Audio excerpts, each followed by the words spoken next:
deux hommes de prier, Eric, Élisère. Puis je vais avoir aussi Didier à prier. Donc, pour le culte, que le Saint-Esprit puisse m'accompagner pendant la prédication. Aussi pour la santé d'Olivier, le projet qu'on a. Et Magna qui cherche un travail, puis Éric Sirois aussi. Okay? Donc, allez-y selon comment l'Esprit vous guide. Éric en premier, Élisère, Didier. Merci, messieurs.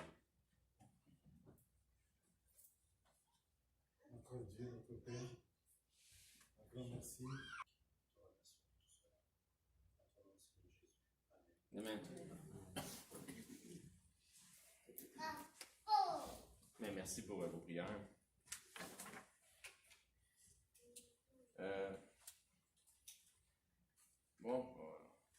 Un nouveau verset aujourd'hui. Galates 6, 2.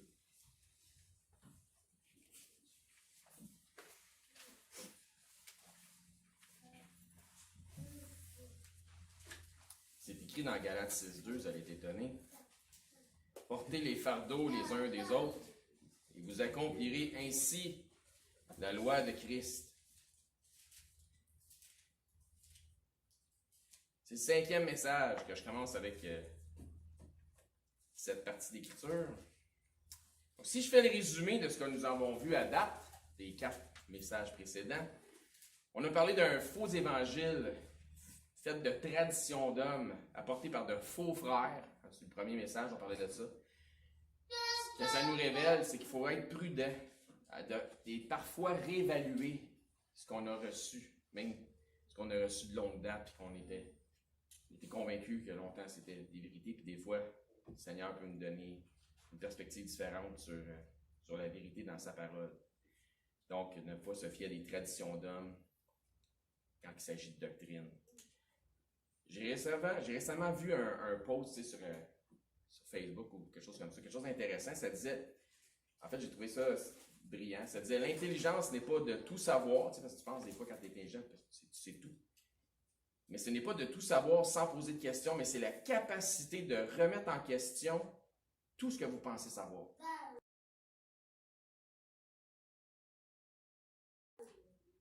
Tu vas te rendre compte des fois que ça va améliorer ta connaissance que tu as déjà. Sinon, tu vas te rendre compte des fois que, finalement, j'étais peut-être à côté de la traque. On a vu dans le deuxième message que qu'il y avait un lien entre le reniement du Seigneur Jésus par l'apôtre Pierre et après ses résurrections, quand Jésus lui a demandé 3 fois, m'aimes-tu, m'aimes-tu, m'aimes-tu, 3 fois il l'avait renié. Il y avait un lien qu'on avait vu dans les Écritures. Parce qu'après ça, c'est comme s'il continuait la conversation sur le fait que Pierre allait éventuellement, effectivement, mourir pour lui. Dans le troisième message, nous avons parlé des juges, des rois, de l'indépendance, ou devrais-je plutôt dire, de l'autonomie de l'Église locale, de l'importance de se fier à la Bible seulement pour notre autorité doctrinale, et non pas, encore une fois, comme je l'ai dit, des fois on se répète dans la prédication, mais c'est correct, et non pas se fier aux traditions, aux philosophies des hommes. Quatrième message qui était la semaine passée, nous avons vu que dans Actes, quand les apôtres, un peu à la manière de Moïse avec Jéthro, avec le conseil de Jéthro, avaient besoin d'aide pour leur charge, ils ont aussi appointé des hommes dotés de sagesse et remplis de l'esprit pour leur venir en aide, pour supporter leur charge. Maintenant, nous sommes rendus au tome 5, et je me demande de quoi ça va parler. Ça devrait parler de porter les fardeaux les uns des autres, et vous accomplirez ainsi la loi de Christ. Et je vais maintenant dévoiler ce que le contexte de ce petit passage-là veut dire vraiment, et ça va mettre terme à cette série. Selon le contexte de ce passage, nous avons tous et chacun un fardeau à porter, et nous allons tous devoir le porter chacun individuellement. Et mais quel est ce fardeau? Et quand je vous dis que ça nous confirme dans le contexte qu'on a tous un fardeau à porter, Galates 6, 2, Galates 6, 5, pas loin ça, ça dit « Car chacun portera son propre fardeau ». Notre fardeau individuel Il y en a qui on pourrait faire des liens des fois avec certains passages d'écriture, puis il y en a qui pourraient faire le lien suivant. Ah, c'est le joug facile et léger que Christ, il peut mettre sur nous. Prenez mon joug, mon fardeau est léger, mon joug est facile. Ou peut-être l'inverse, mais en tout cas. Non, c'est pas ça. Ou on pourrait dire, ah, c'est quand Jésus il dit, charge-toi de ta croix et suis-moi. Référence dans Matthieu 16, 24. C'est pas ça non plus. Okay? Mais à quoi est-ce que ça peut donc faire référence que de porter le fardeau des uns des autres? Voici ce à quoi ça fait référence. Matthieu 7, au verset 1. Vous allez voir éventuellement le lien. Peut-être que vous ne le verrez pas tout de suite, mais éventuellement dans le message, vous allez comprendre le lien. Portez le fardeau des uns des autres et vous allez accomplir ainsi la loi de Christ. Puis dans Matthieu 7, 1, ne jugez point afin que vous ne soyez point jugés. Car on vous jugera du jugement dont vous jugez, et l'on vous mesurera avec la mesure dont vous mesurez. Pourquoi vois-tu la paille dans l'œil de ton frère et n'aperçois-tu pas la poutre qui est dans ton œil? Ou comment peux-tu dire, c'est une question que le Seigneur nous pose, laisse-moi ôter la paille de ton œil, toi qui as une poutre dans le tien. Hypocrite, ôte premièrement la poutre de ton œil et alors tu verras comment ôter la paille de l'œil de ton frère. Nous savons, parce que la Bible nous le déclare, que nous allons même juger les anges. Donc, question, de quoi donc ça nous parle? De quoi nous parle le Seigneur ici quand il dit « Ne jugez point afin que vous ne soyez point jugés ». Il ne parle pas d'un jugement selon des règles, des lois ou autres. Il parle d'un manque de charité. C'est de ça qu'il parle. Il nous met en garde contre un manque de charité fraternelle qui nous amènerait à avoir un jugement, à juger par un manque de compassion. C'est ça qu'il veut dire ici.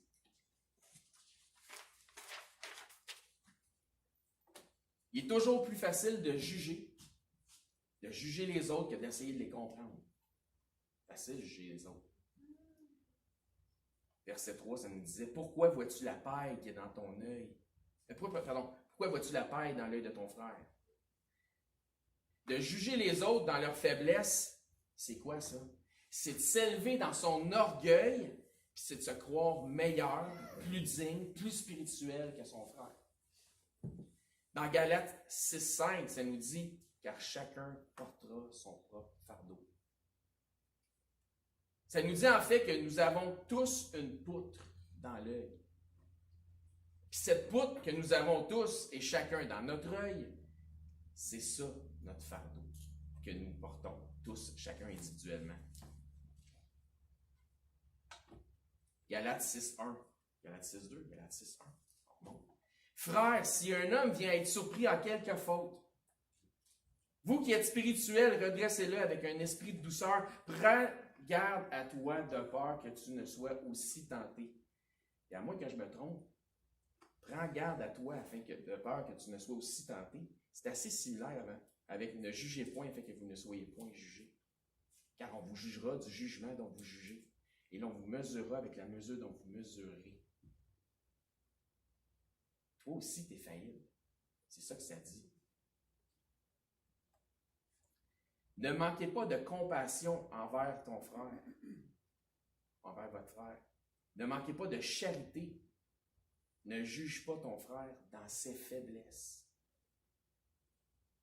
Ton frère a des faiblesses, des péchés, puis en le jugeant, en le méprisant, en manquant de charité envers lui, puis de compassion, à cause de ses péchés, que tu peux observer dans sa vie, on est capable de dire, ben, telle personne a telle affaire dans sa vie, on est tous capables de faire ça.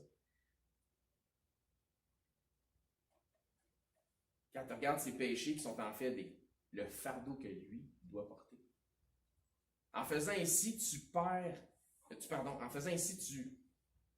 pas garde à toi-même. Car toi aussi, tu pourrais être tenté et faillir. Prends garde à toi de peur que tu ne sois aussi tenté. Ne vous jugez pas afin de ne pas être jugé. toi aussi tu pourrais être tenté, tu pourrais faillir, puis ainsi, au moment où ta faiblesse paraîtra, par l'exemple que tu auras su montrer en méprisant ton frère, il est possible que tu sois jugé de la même façon que tu as jugé ton frère. Tu t'es pensé meilleur, tu t'es élevé en jugeant ton frère. Quiconque s'élève sera abaissé. Dans Matthieu 7, 2, car on vous jugera du jugement dont vous jugez et l'on vous mesurera avec la mesure dont vous mesurerez.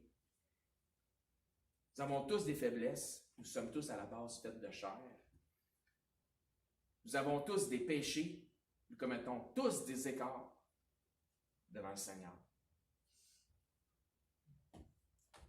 La Bible nous dit de faire attention à ne pas se mordre entre nous, afin de ne pas être dévorés et détruits les uns par les autres. Notre texte principal vient de Galates 6. Reculons à Galates 5, versets 14 et 15. Ça nous dit, car toute la loi est accomplie en une seule parole. Dans celle-ci, tu aimeras ton prochain comme toi-même. Voyez-vous tout le lien, tout le préambule qui est là? Mais si vous vous mordez, vous dévorez les uns les autres. Prenez garde que vous ne soyez détruits les uns par les autres. Ce que nous venons de lire là, fait partie du préambule que Paul avait pour l'Église de Galates, qui nous projette après ça dans le chapitre 6, où est-ce qu'on a le verset des 5 dernières semaines, chapitre 6, 2.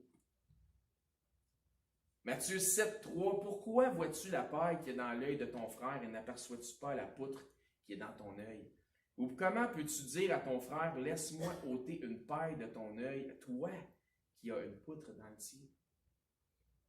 Ça, c'est comme si Jésus disait, pour qui tu te prends? De penser meilleur et au-dessus de l'autre.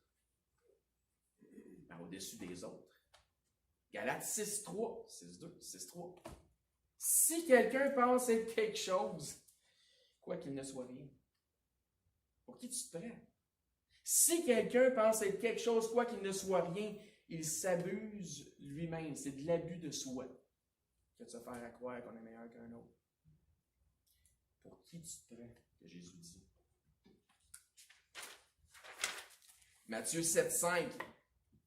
Qu'est-ce qu'il dit après? Hypocrite. Hein, voilà.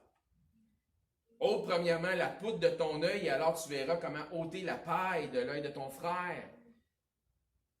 Ce message-là va en ligne direct avec notre texte de Galates 6, 4, 2, 3, 4. Que chacun examine ses propres œuvres. Hypocrite, ôte premièrement la poutre de ton œil. Que chacun examine ses propres œuvres, et alors il aura sujet de se glorifier pour lui, seul et non par rapport à autrui.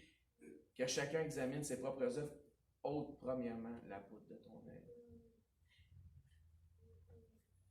Apprends premièrement comment avoir la victoire dans ta vie. Souviens-toi d'où tu viens, d'où Christ t'a pris. Examine tes propres œuvres, puis tu vas te rendre compte que ça ne compte pas pour grand-chose. Isaïe 64, 6, pour certaines versions c'est 64, 5, ça nous dit « Nous sommes tous des impurs. Toutes nos œuvres sont des vêtements souillés, des guenilles sales. »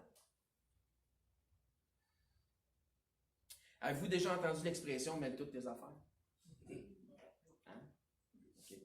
Galates 6, 4, que chacun examine ses propres œuvres. Matthieu 7, 5, ôte premièrement la poutre de ton œil. Voyez-vous le lien maintenant entre les passages et les contextes? Mêle toutes tes affaires, premièrement. Check ta propre vie en premier.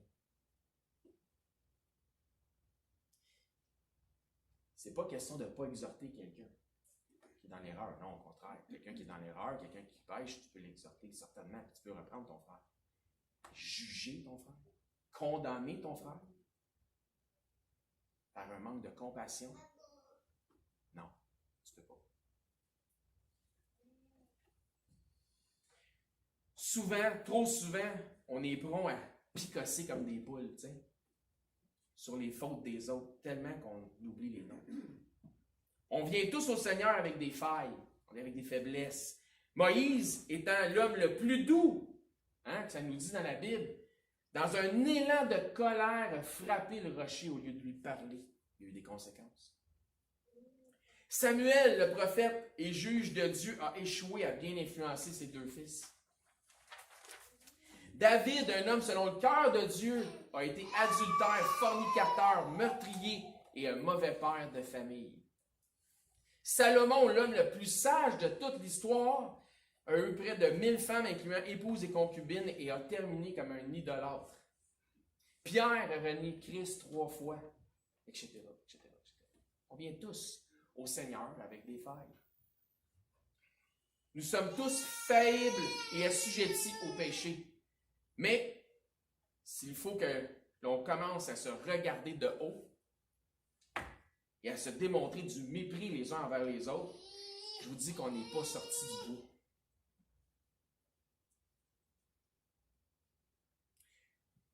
Nous sommes tous les membres les uns des autres. Nous sommes donc tous différents. Nous avons tous des points forts qui sont différents, mais aussi nous avons tous des points faibles qui sont différents. Nous n'avons pas tous la même mesure de la foi non plus. Nous ne sommes pas tous non plus au même niveau de compréhension spirituelle. C'est pourquoi les plus forts doivent quoi? Supporter, aider les plus faibles et non pas écraser les plus faibles. Romains 15:1. Ça dit là, nous qui sommes forts, nous devons supporter les faiblesses de ceux qui ne le sont pas et ne pas nous complaire en nous-mêmes. Prends-toi pas pour un autre. Pense pas que tu es meilleur. Mais supporte les plus faibles si ça donne que tu es plus fort. Ce verset-là qu'on vient de lire de Romains 15:1, ça s'associe très très bien avec Galates 6:1 qui dit « Frères, si un homme vient être surpris en quelque faute, vous qui êtes spirituels, redressez-le avec un esprit de douceur. » Ça va-tu bien ensemble, ces deux versets-là? Nous qui sommes forts, nous devons supporter les faiblesses de ceux qui ne le sont pas. Si un homme vient à être surpris en quelque faute, vous qui êtes spirituels, redressez-le avec un esprit de douceur. Pas un esprit de jugement, un esprit de douceur. Bien évidemment, dans une assemblée, il y a des plus forts et il y a des plus faibles dans la foi. C'est normal. Certains sont plus versés dans les Écritures. Ceux qui sont plus spirituels ne devraient pas s'élever dans leur cœur. Ça serait une forme de pharisianisme. Vous vous souvenez du pharisien qui se croyait bien spirituel par rapport au péché? Ah, merci mon Dieu, moi je jeûne, puis je donne la dîme. L'autre dit, je ne suis pas digne. Il y en a un qui est sorti justifié par rapport à l'autre. Il ne faut pas faire ça. Qu'est-ce que Jésus disait en son temps? Qu'est-ce qu'il passait son temps à leur rappeler à ces fameux pharisiens? Comment les nommait-il? Les hypocrites. Qu'est-ce que ça nous dit dans Matthieu 7,5? Hypocrite! Ôte premièrement la poutre de ton œil. Lisons maintenant les 5 premiers versets de Galates 6. Parce que j'utilise ça depuis les 5 dernières semaines. Galates 6:1. Frères, si un homme vient à être surpris en quelque faute, vous qui êtes spirituels, redressez-le avec un esprit de douceur. Prends garde à toi-même de peur que tu ne sois aussi tenté. Portez les fardeaux les uns des autres et vous accomplirez ainsi la loi de Christ. Si quelqu'un pense à être quelque chose, quoi qu'il ne soit rien, il s'abuse lui-même. Que chacun examine ses propres œuvres et alors il aura sujet de se glorifier pour lui, seul et non pas par rapport à autrui. Puis tes œuvres, autrement dit, tu vas te rendre compte qu'ils ne valent pas grand-chose. Tu n'es pas meilleur qu'un autre. Car chacun portera son propre fardeau. J'espère qu'avec cet enseignement-là, que vous comprenez clairement ce que signifie le verset 2, que j'utilise depuis les 5 dernières semaines. Portez les fardeaux les uns des autres et vous accomplirez ainsi la loi de Christ. Qu'est-ce que la loi de Christ? C'est le commandement qu'il nous a laissé. Aimez-vous les uns les autres. Question. Qu'est-ce que le fardeau dans le contexte? Les tâches administratives, comme j'ai parlé la semaine passée? Non. Mais c'est quoi le fardeau dans le contexte? Est-ce que quelqu'un sait? C'est les faiblesses, c'est les fautes et c'est les péchés. Regardons. Galates 6.1.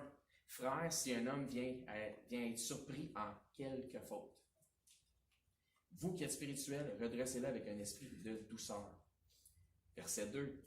Portez les fardeaux. Quel fardeau? En quelque faute. Portez les fardeaux les uns des autres et vous accomplirez ainsi la loi de Christ. Quel fardeau? Frère, si un homme vient être surpris en quelque faute.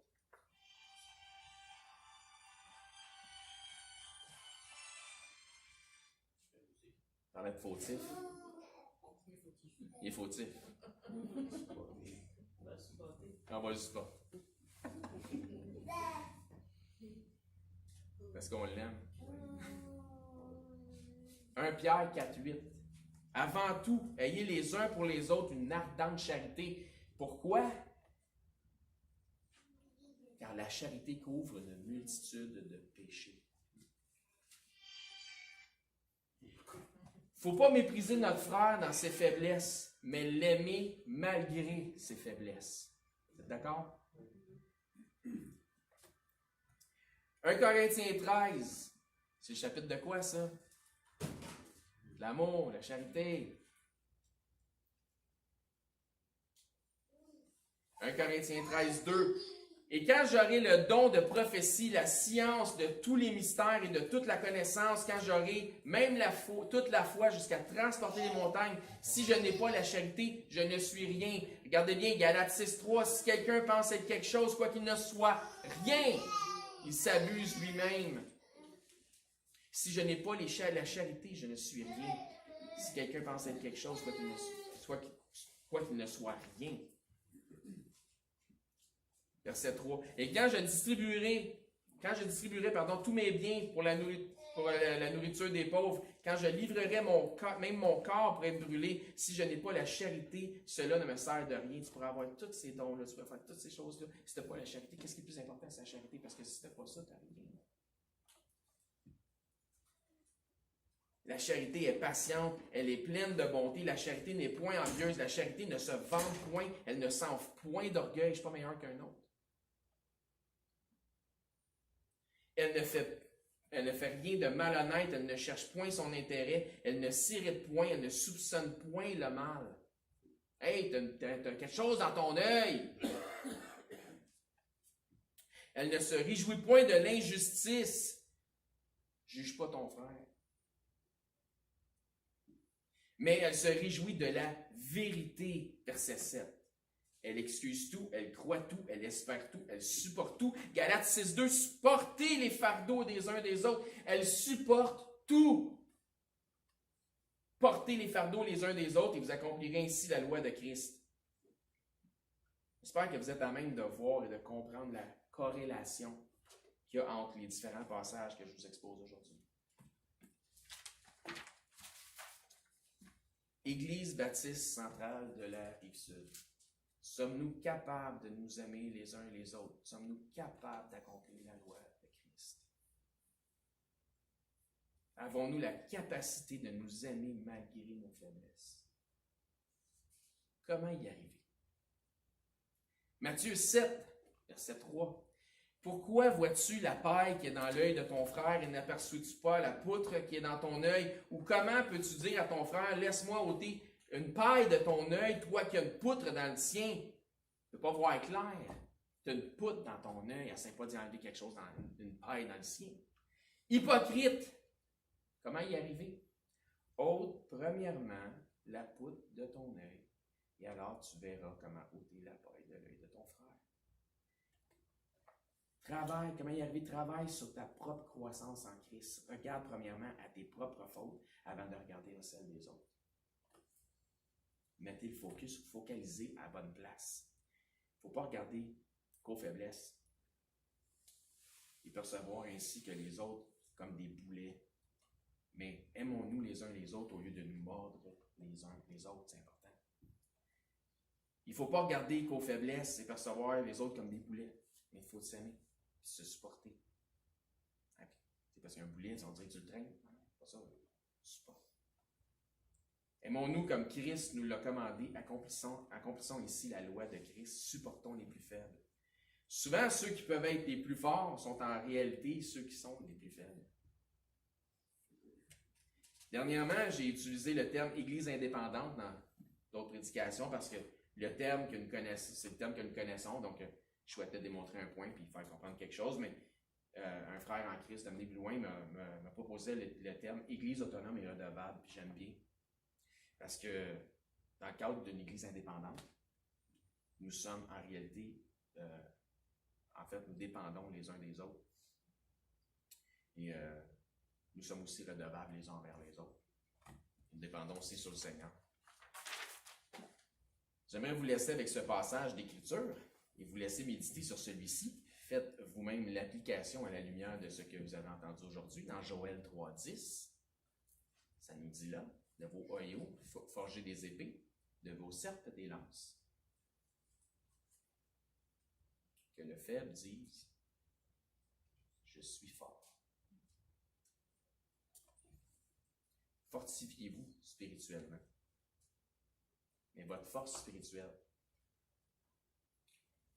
ne sera égale qu'à l'amour que vous avez pour vos frères et sœurs en Christ, et ce principalement pour ceux de votre assemblée. Je répète ça.